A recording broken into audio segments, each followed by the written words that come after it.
Vamos lá. Pensa numa estrutura que dá aos fundadores de uma empresa controle total, por décadas.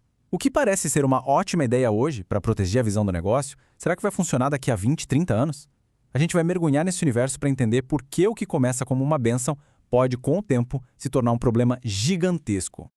E para ilustrar bem isso, olha só esses dois casos. De um lado, a Snap, fundadores na casa dos 20 anos com um controle que pode durar mais de meio século, tudo em nome de uma visão única. Do outro, a Viacom, o controlador com 93 anos no meio de uma baita crise de liderança depois de 26 anos no poder. São os dois extremos da mesma moeda, a promessa versus o perigo.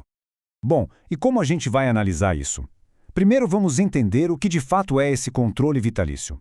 Depois, a gente entra no mecanismo por trás dele, as tais ações de classe dupla.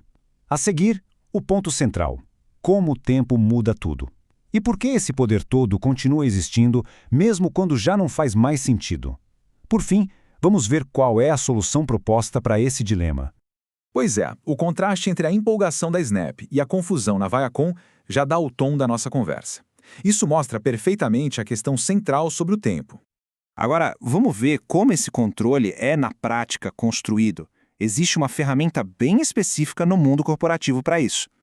Essa ferramenta se chama Dual Class Stock, ou ações de classe dupla. Pensa assim, é como se a empresa emitisse dois tipos de ações. Uma classe, geralmente para os fundadores, que dá, 10 votos por ação, e outra para o resto dos investidores, que dá só um voto por ação. O resultado? Um grupinho pequeno manda na empresa inteira, mesmo sem ter a maior parte do capital. E isso cria o que os especialistas chamam de efeito cunha. De um lado, o poder de voto, a capacidade de tomar todas as decisões importantes.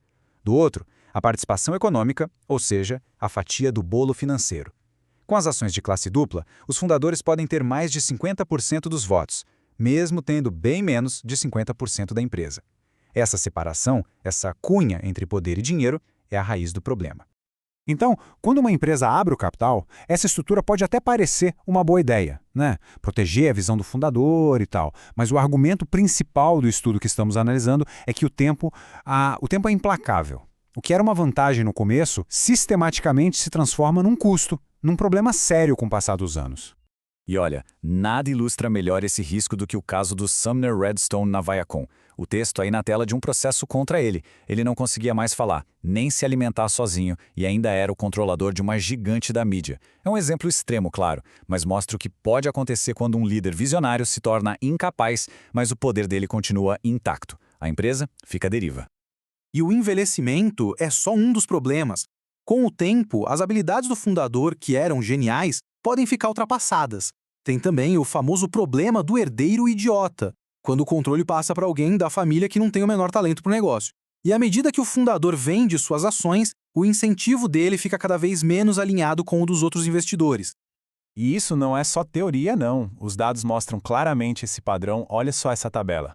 Google, Facebook, Nike, Ford, em todos os casos, a participação econômica dos fundadores diminui bastante com o tempo.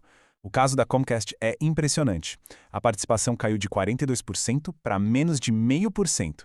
Mas o controle continua lá, firme e forte. Isso levanta uma pergunta bem óbvia, né?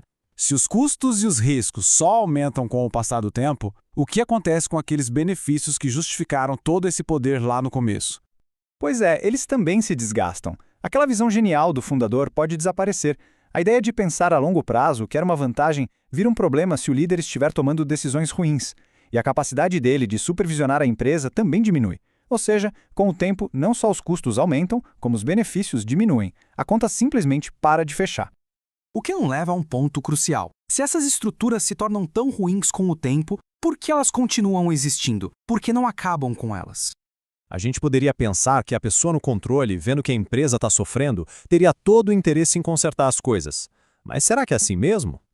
A verdade é que o cálculo do controlador é bem diferente. Para ele, abrir mão do controle significa perder 100% dos seus benefícios privados, o poder, o status, os privilégios. E o que ele ganharia em troca? Apenas uma fração do aumento de valor da empresa, que seria dividido com todos os outros acionistas. É uma troca que, do ponto de vista puramente pessoal e financeiro, quase nunca vale a pena, mesmo que isso seja o melhor para todo mundo.